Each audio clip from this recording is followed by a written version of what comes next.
Golden State Media Concepts Technology Podcast covers everything tech. The hottest mobile phones, tablets, games. We review it, rate it, test it.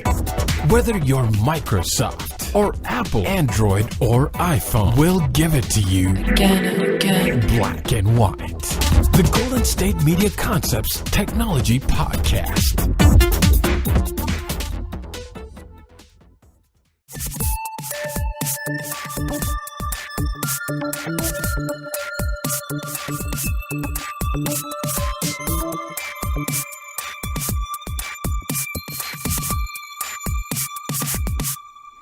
Hello, everybody. This is Jay with the GSMC Technology Podcast, brought to you by the GSMC Network. So we have some interesting stuff to talk about this episode, so let's just jump right in. So the first one is a new shopping cart that they are calling Caper. So the Amazon boogeyman has every retailer scrambling for ways to fight back. But the cost and effort to install cameras all over the ceiling or into every shelf could block stores from entering the autonomous shopping era. Caper wants to make eliminating checkout lines as easy as replacing their shopping carts while offering a more familiar experience for customers. The startup makes a shopping cart with a built-in barcode scanner and credit card swiper, but it's finalizing technology to automatically scan items you drop in thanks to 3 image recognition cameras and a weight sensor. The company claims people already buy 18% more per visit after stores are equipped with its carts. Today, Caper is revealing that it's raised a total of $3 million, including a $2.15 million seed round led by prestigious first-round capital, and joined by food-focused angels like Instacart co-founder Max Mullen, Plated co-founder Nick Taranto, Jet's Jet Black shopping concierge co-founder Jenny Feiss, and Y Combinator. Hardware Club, Funders Club, Sidekick Ventures, Precursor Ventures, Cogito Ventures, and Redo Ventures also invested. Caper is now in 2 retailers in the New York City area, though it plans to use the cash to expand to more and develop a smart shopping basket for smaller stores. Autonomous retail is going to be a race. $50 million funded Standard Cognition, ex-Pandora CTO Will Glasser's Grab and Go, and scrap your startups like Zippin and Inokio are all building ceiling and shelf-based camera systems to help merchants keep up with Amazon Go's expanding empire of cashierless stores. But Caper's plug-and-play cart-based system might be able to leapfrog its competitors if it's easier for shops to set up. Caper was actually a pivot for a previous entry into the space called K-Hop that made cashierless apparel security tags that unlocked when you paid. But during Y Combinator, he discovered how tough it would be to scale a product that requires a complete rethinking of a merchant's operations flow. So, Gao hoofed it around New York City to talk to 150 merchants and discover what they really wanted. This cart was the answer. Version 1 of Caper's cart lets people scan their items' barcodes and pay on the cart with a credit card swipe or Apple Android Pay tap, and the receipt is emailed to them. But each time they scan, the cart is actually taking 120 photos and precisely weighing the items to train Caper's machine vision algorithms in what Gao likens to how Tesla is inching towards self-driving. And this is Lyndon Gao. They're talking about the CEO and co-founder of Caper and the CEO. Soon, Caper wants to go entirely scanless, and sections of its 2 pilot stores already use the technology. The cameras on the cart employ image recognition matched with a weight sensor to identify what you toss in your cart. You shop just like normal, but then pay and leave with no line. Caper pulls in a store's existing security feed to help detect shoplifting, which could be a bigger risk than with ceiling and shelf camera systems, but Gao says it hasn't been a problem yet. He wouldn't reveal the price of the carts, but said they're not that much more expensive than a standard shopping cart.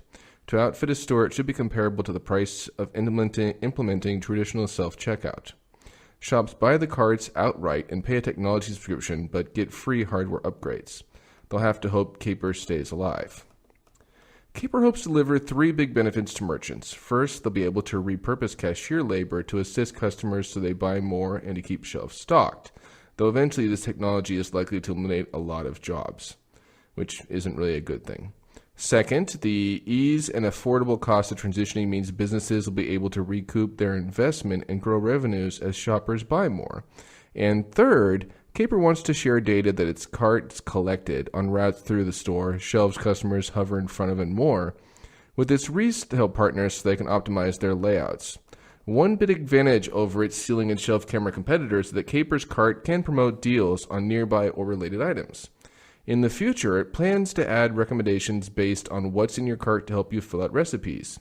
Through some chips in the cart, here's where to find the guacamole that's on sale. A smaller handheld smart basket could broaden Caper's appeal beyond grocers, think smaller shops, though making it light enough to carry will be a challenge. Gao says that with merchants already seeing sales growth from the carts, what keeps them up at night is handling Caper's supply chain, as the product requires a ton of different component manufacturers. The startup has to move fast if it wants to be what introduces Main Street to autonomous retail. But no matter what gadgets it builds in, Caper must keep sight of the real-world stress their tech will undergo. Basically, Gao concludes that we're basically building a robot here. The carts need to be durable. They need to resist heat, vibration, rain, people slamming them around. We're building our sharpening cart like a tank. So, yeah, this was something that when I saw, I was like, that's kind of interesting. It, a little eyebrow raise. I'm like, oh, okay, a cart that I originally thought was just like a robot, completely autonomous, does all the shopping for you. That's not what it does, but instead, it's a little bit simpler than that, where it's like, hey, you scan your stuff on there instead of at the register, and you can pay for it right there instead of waiting in line to pay for it. So it's interesting in that respect, but I do agree, if it's like a self-checkout, that is going to kind of like make a lot of sense. Now that we have this, we don't need people at the checkout lines, so it is going to, make jobs disappear, which I don't think is ever a good thing. And I've heard a number of people who work in grocery stores, different grocery stores, don't like the self-checkout because they're not checking people out anymore. Yeah, there might be up there to help if you need help with it or, something like that. But, it's not something that a lot of workers go, oh, yay, we have this now, joy. No, not really. It affects their jobs, their hours, things like that.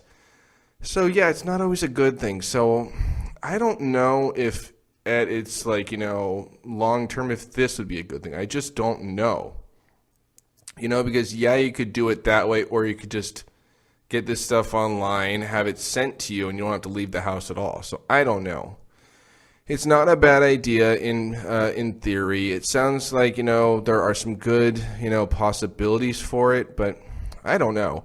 I just see this and I go, that could be good, but then again, that could be really bad too. It just could be. So I don't know. I'm not sure, because when I go grocery shopping, I like having the cart.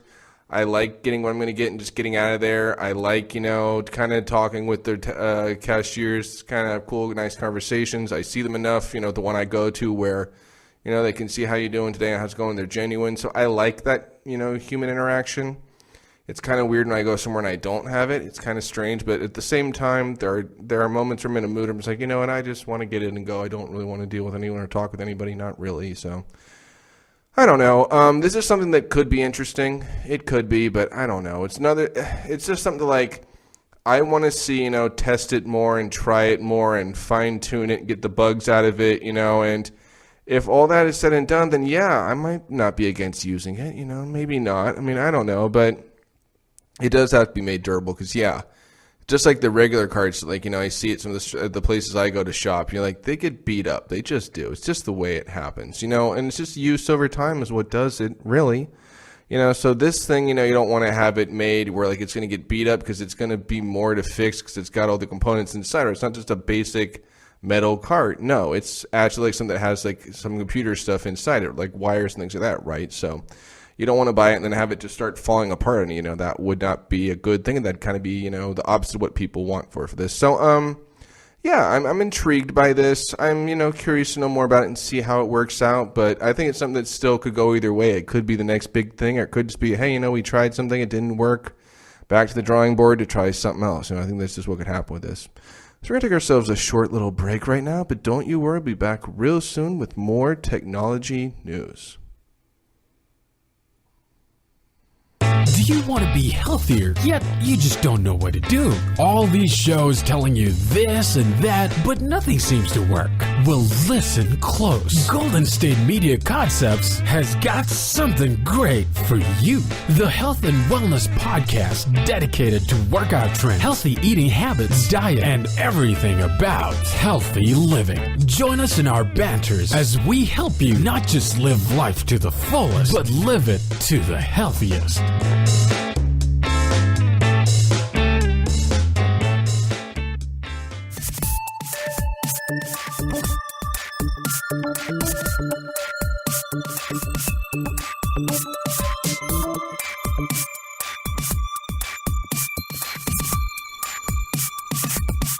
Hello, everybody. This is Jay, back with some more technology news. So this next one I thought was really, really fun. I just saw this and it was Nintendo. I'm like, and I want to read more. I want to know more about it, and you know what? I want to bring it here. So this is an extra large handheld Nintendo that actually you can put like the real size cartridge in and put it in there and play your game. So this basically says handheld retro gaming machines come and go, but few go so simply and effectively to the point as My Arcade's Retro Champ. You stick in your NES cartridge, hit the power button, and assuming you've blown it beforehand, it powers up. This one sets itself apart with a big old screen, Famicom compatibility, and 3 to 5 hours of battery life, which isn't really a big shock if you really think, but it's actually not too bad.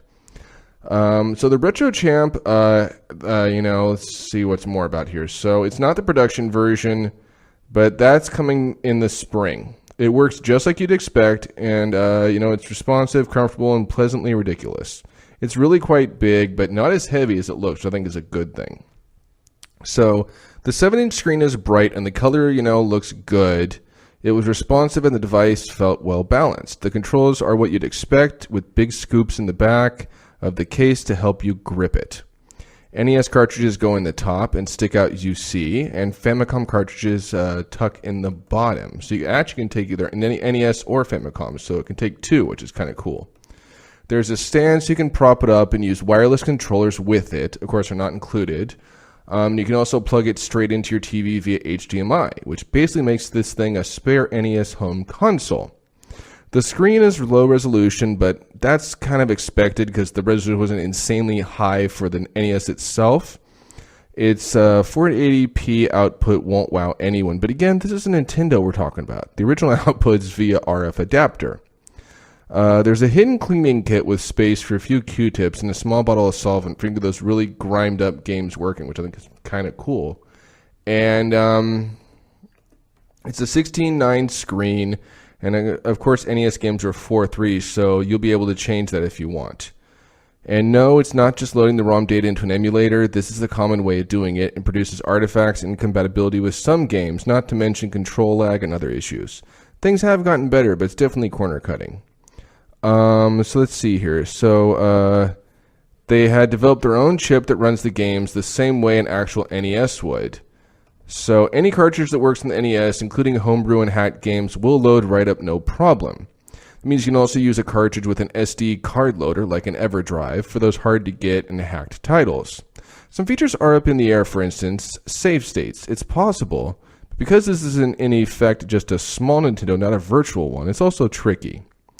So there are 4 round buttons instead of the traditional NES D-pad. They're still waiting on feedback from players about which work best for an actual controller.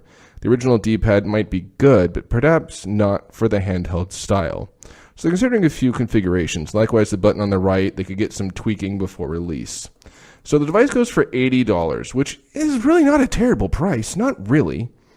If you want to, fidelity for a home console, you spend 5-10 times that amount, which is absolutely true. While for handhelds, there are cheaper and smaller devices out there, most of which use emulators. They're aiming for enthusiasts who want an easy but uncompromised way of playing their cartridges. Lots of us have consoles sitting in boxes, but it's a pain to get them set up. The Retro Champ could be one of the easiest ways to get back in the game. So this thing ships in soon. So I heard this, and I was like, you know what? This is really kind of cool because it's almost like, just how the photos look for this, it's almost like it's like a 7-inch tablet of sorts that You just put your, either NES cartridge at the top or your, Famicom game at the bottom, which I missed Famicom. I'm sorry. That was before my time. Just like Atari was before my time. But Nintendo, that was the beginning of my gaming career. And there are still, to this day, those games are still really good games. They're still really fun games. 30 years later, they're still really good games. Like the original Marios 1, 2, and 3, The Legend of Zelda, the first Metroid. Like some of those games are still really fun to play this day. The original Dr. Mario, the original Tetris. Some of these games just are have still really good replay value. They're still really popular games, So doing this this way, I think is a great idea. And yeah, $80 is not an insane price. Not really. I mean, for the fact of, hey, you get to carry this around on a plane or on a car ride or something, and play some of your favorite games again. But this time, it is easier to play them. I mean, you don't have to set up the whole system because, my dad still has a Nintendo, and it's kind of a pain in the butt to set up sometimes. It kind of is. Especially now, because I want to say some of the attachments you used to use on TVs may not exist on flat screens. I could be wrong about that, but I'm not sure if they do. So that's another pain in the butt thing there, where with this, you just attach it either you play it like this, you can attach your TV with an HDMI, and that's really cool. That's great. It really is, and man, I think this is a really good idea.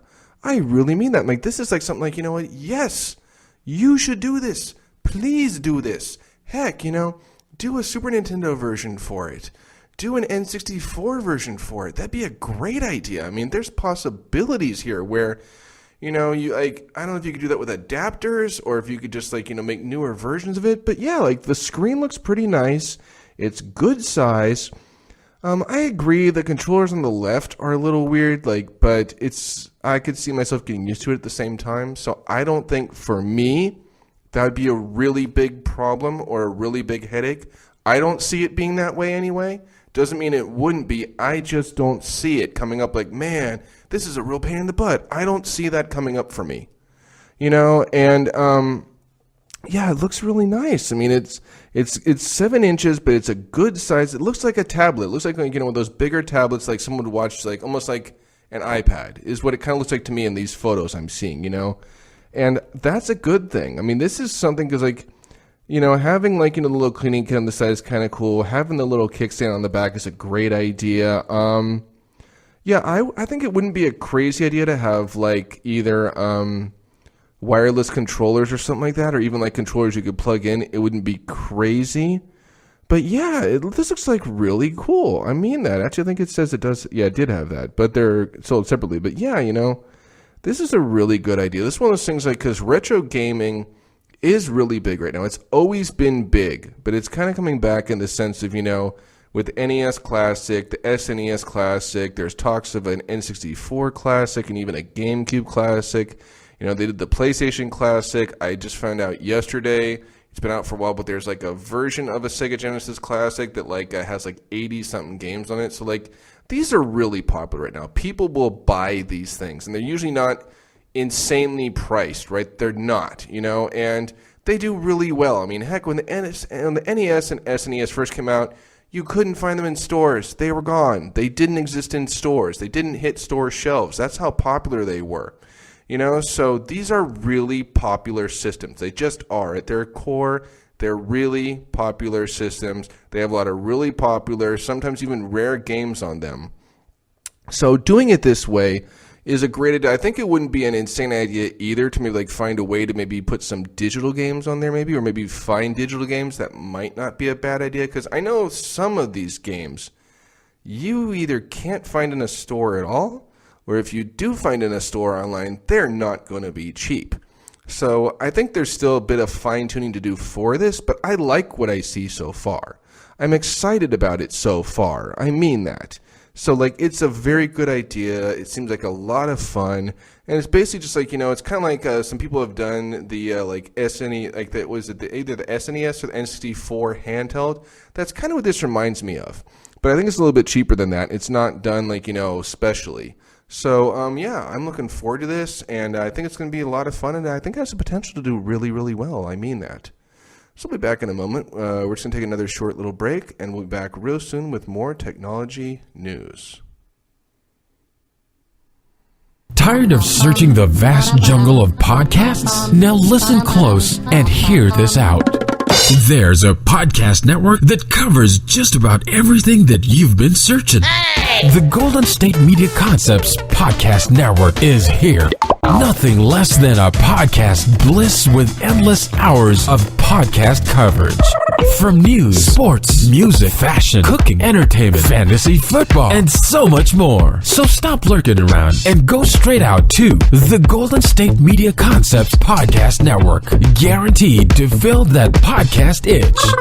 Whatever it may be. Visit us at www.gsmcpodcast.com. Follow us on Facebook and Twitter, and download us on iTunes, SoundCloud, and Google Play.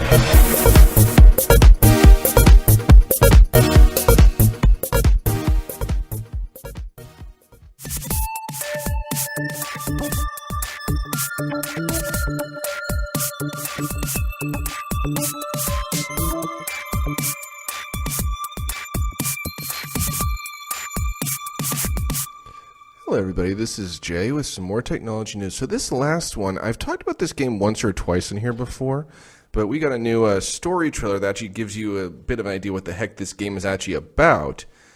So I decided to bring it over here again. So Yoshi originally got introduced in Super Mario World, and we sadly saw him in the Super Mario World cartoon, which I only vaguely remember, but I don't remember it fondly. We kind of saw Yoshi in the really bad Super Mario Brothers movie, which if you haven't seen that, trust me, you're not missing out. You're really not. And we've had a few games that have been called Yoshi's Story. I think there's been like one or two of them where you're running around with Baby Mario and Baby Luigi trying to keep them the whole time. And of course, he's gotten some of his own games lately. He was in Super Mario Galaxy 2. I want to say he might have been Super Mario Brothers for the Wii and Wii U. I want to say he might have been in those. And of course, there was Yoshi's Woolly World, which I didn't get all the way through, but I did like it as far as I got. It was a really fun game. It was an exciting game. It was a lot of fun to play it.